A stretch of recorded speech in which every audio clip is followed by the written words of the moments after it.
गफोर आङो बिराद गिदिर मोनसे दिनै निउस नुबाय मानो होनोबा बे निउसआ जाहैबाय बै हिनजावा तारमाने मुस्लिमजों हाबा जादोंमोन जाहैदों मुस्लिमजों हाबा जादोंमोन ओमफ्राय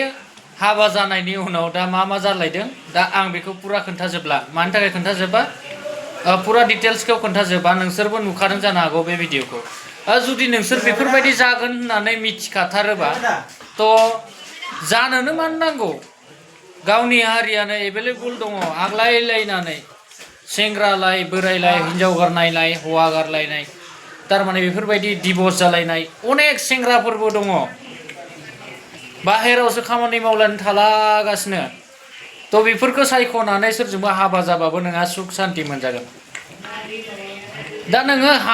बांगालजों हाबा जाखांनायनि उनाव नोङो जुदि गाबै गाबै होनबा